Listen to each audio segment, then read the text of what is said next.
I thought it wasn't focused, but it is. Okay, this video is hopefully going to be short and sweet because every time I make one of these YouTube videos, I'm practicing two things. Firstly, smiling.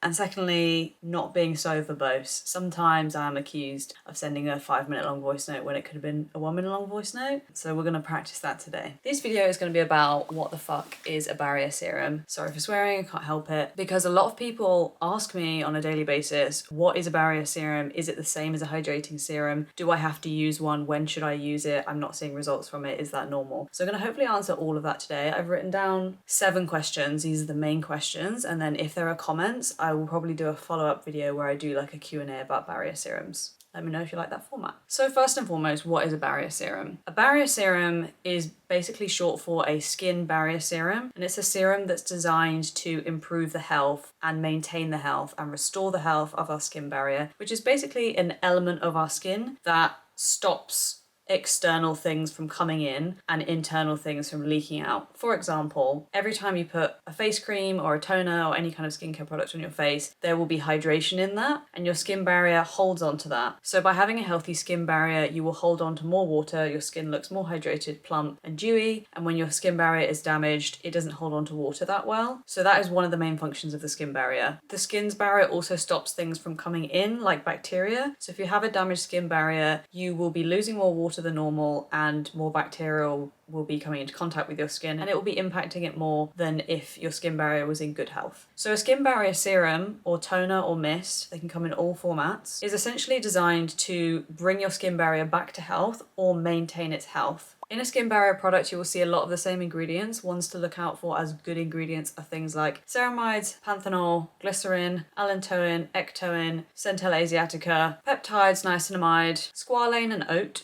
There are loads more, but those are the main ones. And if you're choosing a barrier serum, you don't have to have all of those things. Very rarely will you find all of those things, but usually you want a mixture of all of them. And hyaluronic acid, I forgot about that one. What you don't want to see in a barrier serum or toner or mist or whatever it is, things you want to avoid in it are exfoliants and retinoids, mostly, those two things. You will see a lot of skincare products where they say, this is a very gentle retinoid that respects your barrier, or this is a very gentle salicylic acid cleanser that's gentle enough on the skin barrier that you can use it every day. Or sometimes there's like a barrier serum, or essentially just a salicylic acid serum, something that's predominantly an exfoliant, which has soothing ingredients in it, like the ones I just listed. That is still not a barrier serum, and even though it's gentle, it can still cause damage if it's used too much or more than your skin prefers. So you definitely don't want to be considering something that's a retinoid or salicylic acid or any other kind of exfoliant as a barrier product. Your barrier product should not have any exfoliants in it or be a retinoid. It should simply be a cocktail of skin loving ingredients and nothing else. Nothing potentially irritating. Of course, our skin can be irritated by random things. You might be allergic or have a reaction to some of those things, and that would be unfortunate, but predominantly the ingredients should all be skin loving. Some of those ingredients that are listed as well are things that are already present in your skin, and the idea is that by putting them onto your skin, they rebuild and trigger a process of your skin replenishing those things. For example, ceramides. I'm not sure if I buy that science, but that's the theory. That's not how all the ingredients work, that's just how some of them work. So moving on to why you would use a barrier serum in the first place. I've mentioned a few of them. You want to prevent water loss. Preventing water loss is really important because the more water you lose from your skin by way of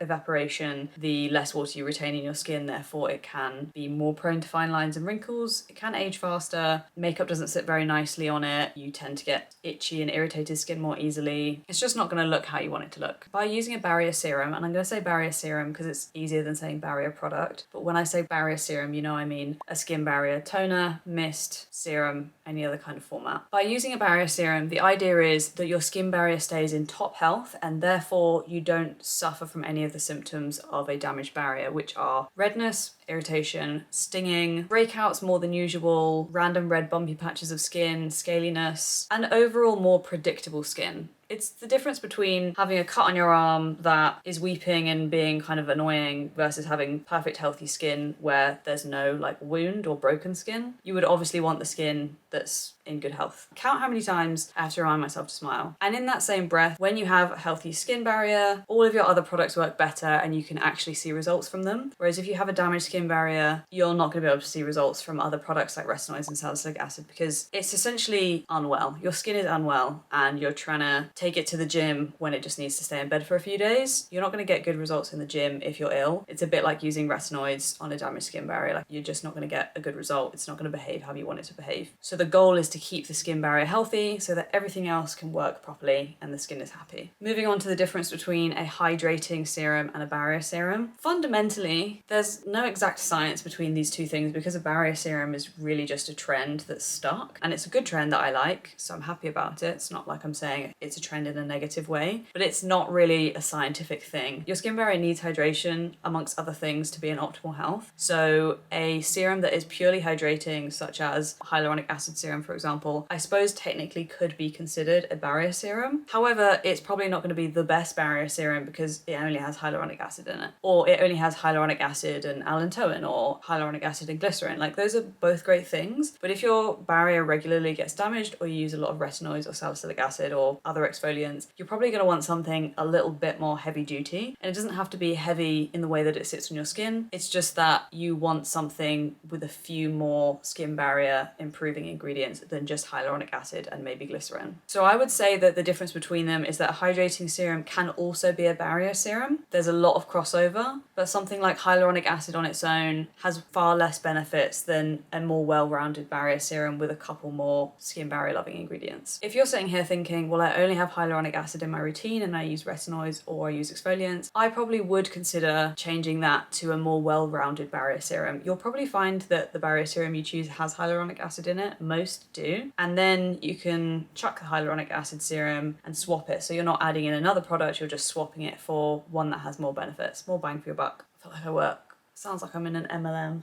More bang for your buck.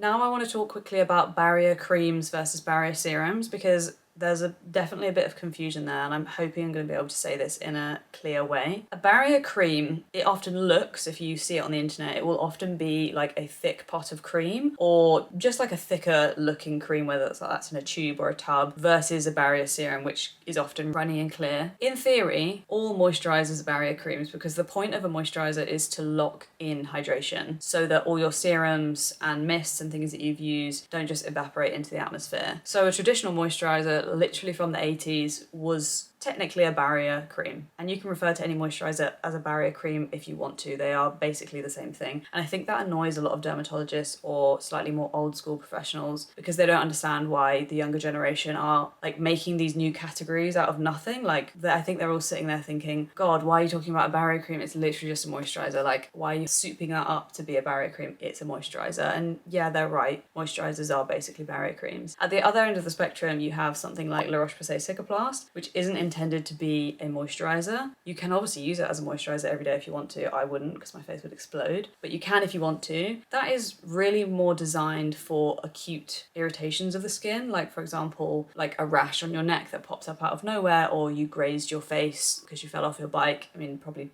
go to the hospital, but if you grazed your face or something happened, maybe you got a wax and it burned your skin and you've sanitized it, you would probably put something like Cicaplast on it. That is a good example of a cream or moisturizer-like format that has added things in it to repair skin barrier health. For example, Cicaplast, I'm pretty sure from memory, it has shea butter in some of the formulations and Centella asiatica and probably also madecassoside. Those are things they've added to the cream that they know the skin barrier likes, that are restorative and soothing. So moving on from that, if you're wondering, do I need a barrier serum and a barrier cream? The answer is no, not really. You should probably just have a barrier serum or toner or mist. They're all interchangeable, and a moisturizer. And if you really like to use something that's more of a traditional barrier cream like Cicaplast or something that's marketed as a barrier cream, you can use that too. But I don't think you need to specifically go looking for a barrier cream as well as your barrier serum. I would just have a serum with lots of skin barrier loving ingredients and a moisturizer. Most moisturizers will have barrier loving ingredients in them, and pretty much all moisturizers prevent water loss, which is all you really need from a moisturizer. Moving on to questions 6, 7, and 8. Number 6 is, do you have to use a skin barrier serum, or should you only use it when your barrier is damaged? You definitely don't have to use any skincare, but I think you should use a barrier serum, mist, or toner every day, because you don't realize the ways in which it will help you until your barrier is damaged. I feel like ever since I started intentionally taking care of my barrier, the reactions I get are basically zero. I used to come into issues maybe every other month where I damaged my barrier, and I saw it as just something that happened in day-to-day life. And now I realise it was totally preventable, and my skin is much happier and in the long term looks much better because I take care of my barrier, I feel. So you don't have to, but I would recommend it. If you're not using retinoids and exfoliants, you don't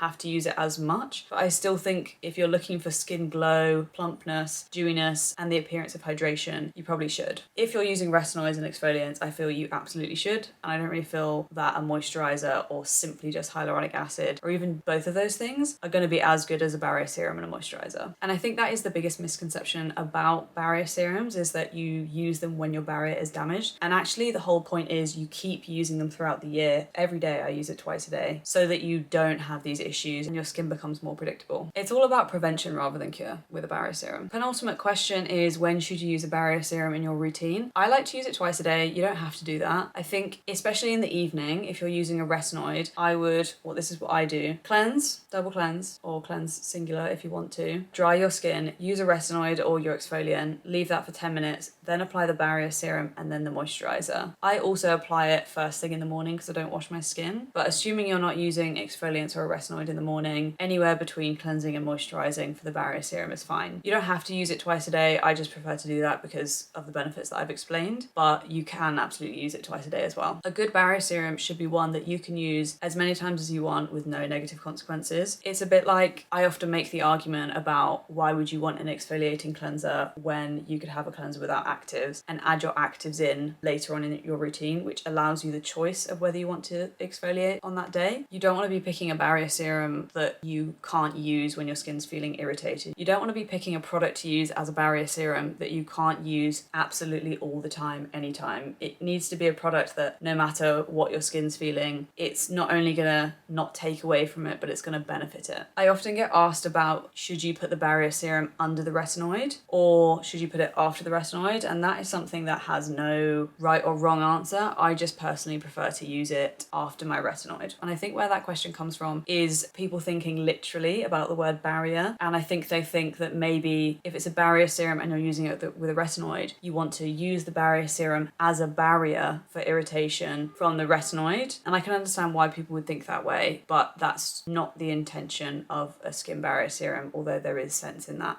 That's not the direct intention. It's more so, I've just used a retinoid. Although it helps improve the look of my skin, it also can harm the skin's quality and integrity. So I'm going to use a barrier serum to put back some restorative ingredients into the skin to help the skin stay in a healthy condition. And the last question is when to expect results. The thing with a barrier serum, and I get this a lot, I think a lot of people expect to see results using a barrier serum, but if your skin barrier is by and large healthy and you start using a barrier serum, or even if it's not, but you don't have any noticeable symptoms that you want to address, you probably won't see any results with a barrier serum because it's preventative rather than curative. I don't know if that's a word. It's prevention rather than cure. So you may see no results with a barrier serum, and that's just fine because you are using that in case you use retinoids or exfoliants, or even just the weather changes and you go skiing and your skin becomes chapped, or it would be chapped if you didn't use a barrier serum, or it gets colder in the UK and you notice your skin barrier becomes weaker, which does happen, or maybe you get sunburned and you want your skin to heal faster, and giving it a barrier serum is like giving an IV shot of everything it needs. You probably won't see direct results from using a barrier serum other than the fact that your skin barrier doesn't get damaged as much as it previously did, and then maybe over the course of like 5, 6, 7, 8 months or more, you'll probably start to notice that your skin just looks healthier, plumper, dewier, because over the course of those months, cumulatively you are just losing less and less water and your skin just looks better and better week over week. It's probably not going to be something that you're going to notice in a couple of weeks, although that does happen to some people. So I tried not to be verbose. Let me know if I spoke at a speed that you liked. Let me know if there's anything I can do to improve. I'm just posting and hoping for the best at this point, and hope you like it.